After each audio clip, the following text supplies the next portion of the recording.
Hello friends, passion with সোনা and Soma চ্যানেলে আপনাদেরকে স্বাগত। আজকে আমি আপনাদের সামনে নিয়ে চলে এসেছি জামাই ষষ্ঠী স্পেশাল খাসির মাংসের একটি রেসিপি নিয়ে। জামাই ষষ্ঠীর দিন এইভাবে খাসির মাংস তৈরি করে আপনারা কিন্তু জামাইদেরকে দিতে পারেন। এটার সাথে আপনারা সাদা ভাত, পোলাও, ফ্রাইড রাইস, রুটি, লুচি, পরোটা, নান সব কিছুই কিন্তু সার্ভ করতে পারেন। আশা করি আমার এই জামাই ষষ্ঠী স্পেশাল মটনের রেসিপিটা আপনাদের ভালো লাগবে। ভালো লেগে থাকলে চ্যানেলটি সাবস্ক্রাইব করার অনুরোধ রইল, আর পাশে থাকা বেল নোটিফিকেশনটা অবশ্যই অন করে রাখবেন। তাহলে যখনই কোনো নতুন রেসিপি অথবা ব্লগ দেব তার নোটিফিকেশন আপনাদের কাছে পৌঁছে যাবে। আর ঘরে থাকা সামান্য কয়েকটি উপকরণ দিয়েই কিন্তু মটনের এই রেসিপিটা আপনারা তৈরি করতে পারেন। তো চলুন দেখি আমি কিভাবে রেসিপিটা তৈরি করেছি। এখানে আমি 600 গ্রাম মটন নিয়েছি। মটনকে খুব ভালো করে ধুয়ে জল ঝরিয়ে রেখে দিয়েছি। এবার দেব 1 টেবিল স্পুন রসুন বাটা,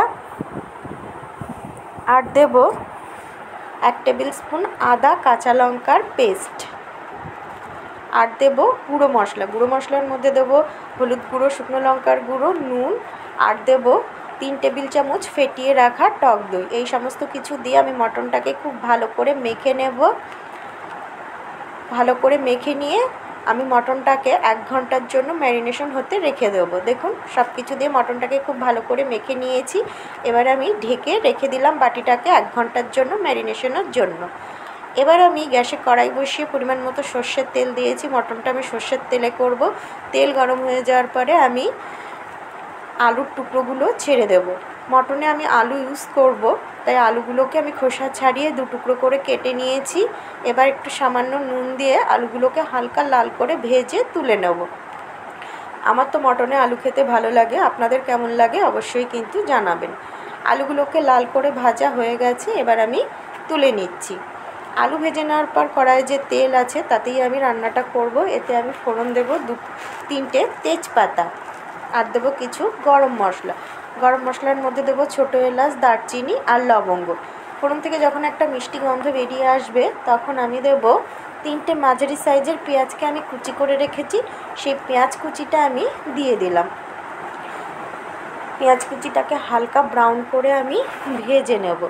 পেঁয়াজ যখন হালকা ব্রাউন করে ভাজা হয়ে যাবে তখন আমি দেব 1 টেবিল স্পুন রসুন বাটা, আর দেবো 1 টেবিল স্পুন আদা কাঁচা লঙ্কার পেস্ট। আদা কাঁচা লঙ্কার কাঁচা গন্ধ চলে যাওয়া পর্যন্ত আমি মশলাটাকে একটু ভেজে নেব পেঁয়াজের সাথে। এবার আমি দেব একটা বড় সাইজের টমেটো কুচি। একটা বড় সাইজের টমেটোকে আমি কুচি করে নিয়েছি, সেই টমেটো কুচিটা আমি দিয়ে দিলাম। আর টমেটোটা যাতে তাড়াতাড়ি গলে যায় তার জন্য আমি পরিমাণ মতো নুন দিয়ে দেবো। দিয়ে টমেটোটা গলা পর্যন্ত আমি একটু ভালো করে ভেজে নেব।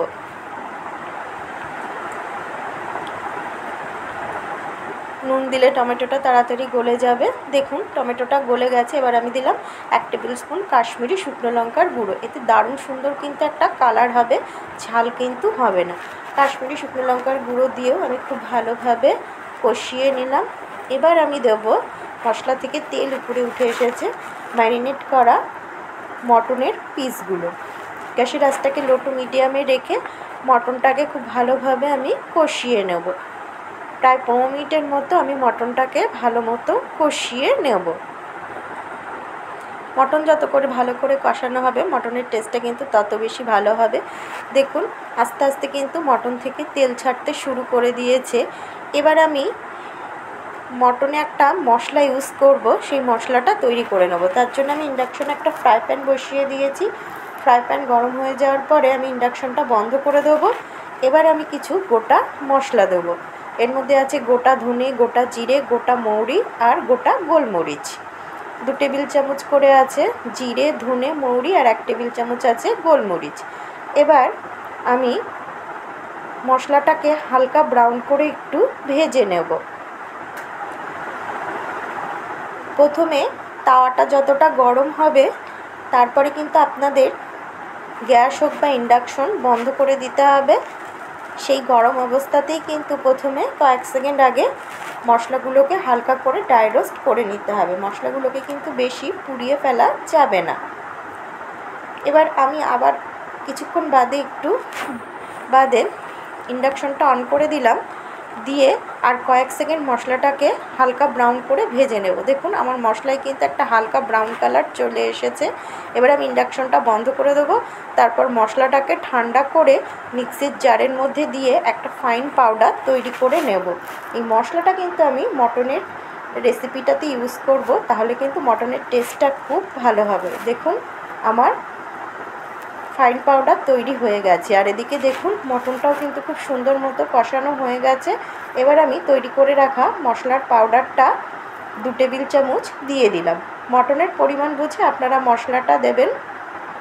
দিয়ে গ্যাসের আঁচটাকে লো টু মিডিয়ামে রেখে মটনটাকে খুব ভালো মতো কষিয়ে নেব।